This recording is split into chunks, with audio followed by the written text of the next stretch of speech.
News, views, voices of the global Indian community. India abroad. I have been in this country for more than 45 years, and as a cardiologist, what I have seen that we are impacted heavily with the disturbance of stress, anxiety, uncertainty. And a lot of our Indian population get a heart attack at a younger age. Main component of all the diseases is mental health. And lately what I'm seeing with the youth, they have a lot of pressure, job insecurity, and they have lack of sleep. They are impacting their lifestyle, their family values, their family union, and corporate loss. Because when people are not able to produce, not only the individual loses, country and corporate loses. And as a cardiologist, we have seen a lot of people who are coming to us with hypertension, diabetes, and heart disease. But major issue when you talk to them, the root cause of disease is anxiety, interpersonal relationship, and substance abuse, which I have seen major issue among Indian population is higher alcohol consumption. Also, our Southeast Asian population major issue is, especially with Gujaratis, what I can speak on behalf of a lot of us, is a denial. People just think it's social drinking, but it unfortunately this causes a lot of fatty liver, resistance to insulin, diabetes, metabolic dyslipidemia syndrome, and premature plaque rupture causing the heart attack at a young age. As you know, the Indians have a higher incidence of heart attack at younger age, and plaque rupture is very common phenomenon. Now talking back to the youth, which they have been coming into us and at least expressing their issues with us recently in last 15 years is a surge of marijuana and other product ingestion. Also recent issue in my state has been excess availability of fentanyl and xylazine. As you know, fentanyl is 10 times more potent or 100 times more potent than opioid. And we have been experiencing not just only issue to the American population, but some of them are impacting our Southeast Asian population too. Fentanyl can kill the people in no time. So I think awareness to our Indian parents is very important through the Desi Decide and healthcare awareness program. And Dr. Rahul Gupta, ONDCP chair, has started this awareness program with spirituality and with the TV and awareness. What are the symptoms of fentanyl ingestion? Yes. So now first is what we have to have, the government has given the number for suicidal intention is 988, which should be known to all Indians. Number two, before they get into this stage, mindfulness and yoga, accepting yourself, loving yourself, and behavioral change at young age, like for my granddaughter, is very important. If you start loving yourself and you can learn to say emphatically no to the substance is very, very important.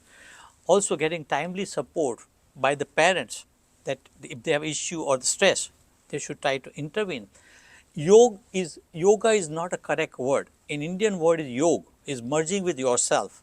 And mindfulness meditation is you connect with yourself and you invoke your silent energy which can help you healing powers. So iatrogenic medicine or allopathy medicine are helpful, but your own power is like important to improve your good hormones.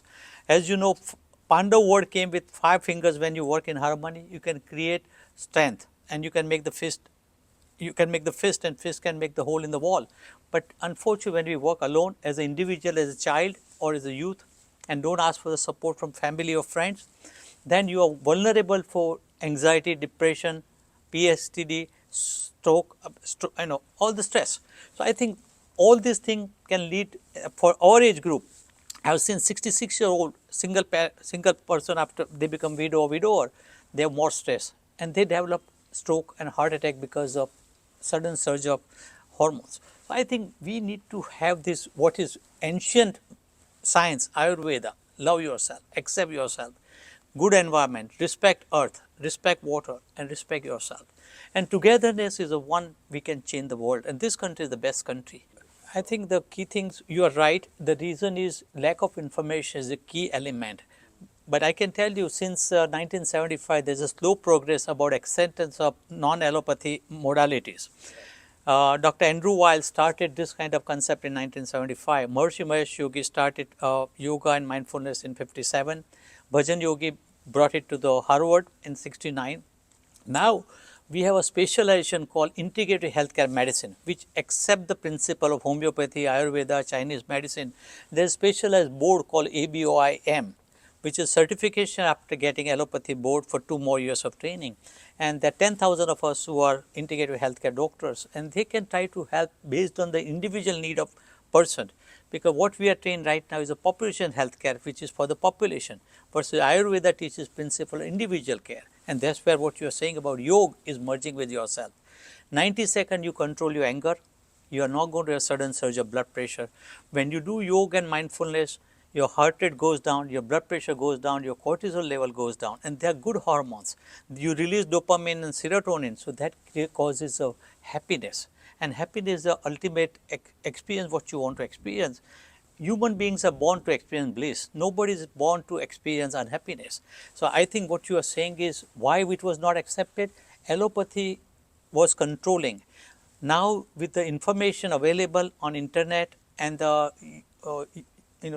YouTube, etc., I think a lot of our patients are accepting other modalities. Ancient medicine is as good as Western medicine. So for acute care, allopathy is the best. For chronic care disease management, I think we need to integrate them together, the best of East and West. And I do believe that is today's attempt, is to bring the old ancient knowledge of proven medical science by individual versus current medicine, which is population healthcare. Very important, ultimately you have to be happier for yourself, and you start drinking enough water, start thanking God for what they have given you, and do the yoga. Is merging with yourself for 15 minutes a day.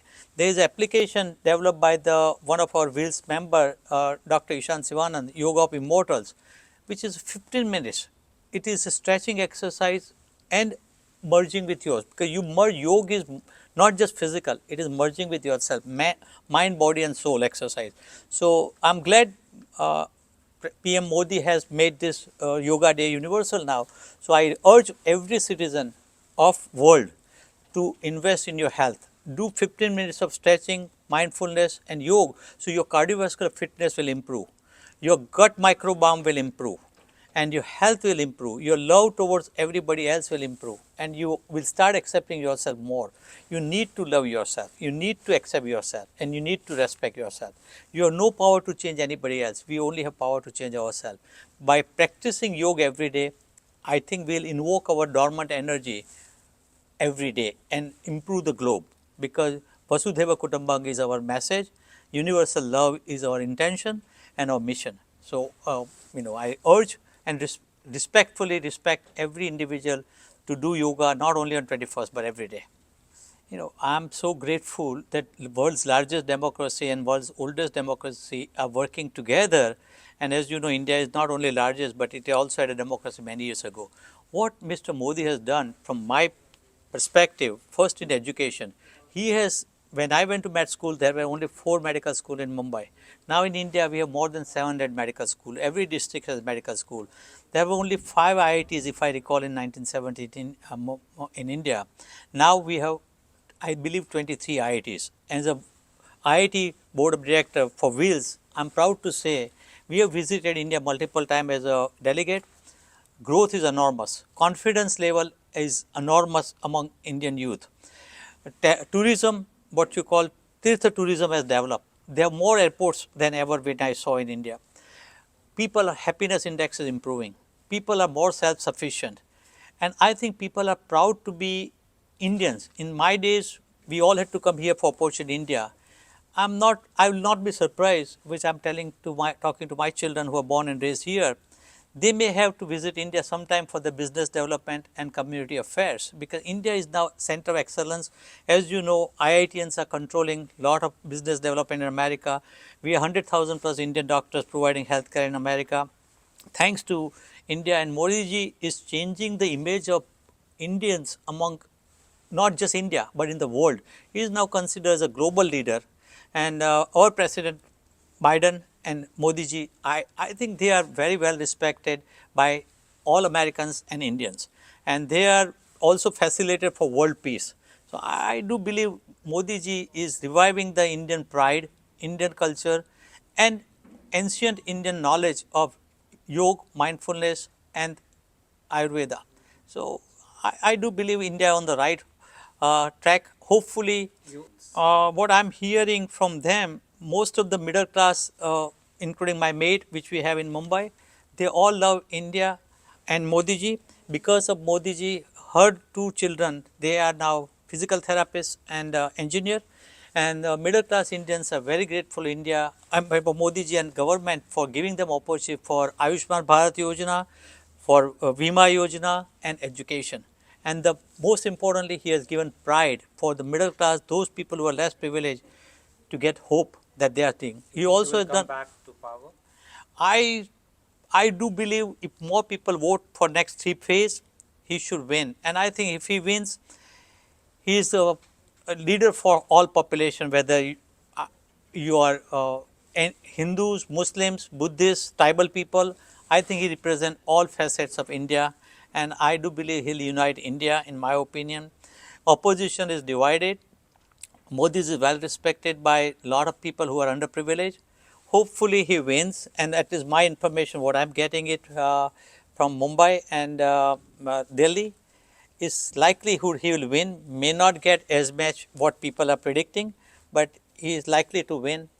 You know that unfortunate part of election anywhere in the world is unknown factor, and one of the concern is less number of people have voted this so far in first three phases. So some people are concerned who are my good friends in Mumbai. I would urge Modi ji to bring world together with Vasudhaiva Kutumbakam. His peaceful project with our neighbors should flourish. He is not self-centered man. He doesn't have family triage to give any money to anybody. So hopefully he can bring the pride among Indians, and lot of NRIs, which are 18 million of us, can support our motherland as well as wherever we are residing. My response is more is to America, but at the same time I need to pay back to my native country, and which I am proud that Modi is bringing more education, awareness, transportation, infrastructure. He and Gadkari are my favorite people. I think those two people are good. Amit Shah is a good leader, and here I support. For last 45 years I have taken active role in election, and bipartisan is my way of supporting. Biden is doing amazing good work. Hopefully whoever comes in the power, they think about America first, not as a left or right. And same thing in India, opposition should support, if Modi ji get elected, to make India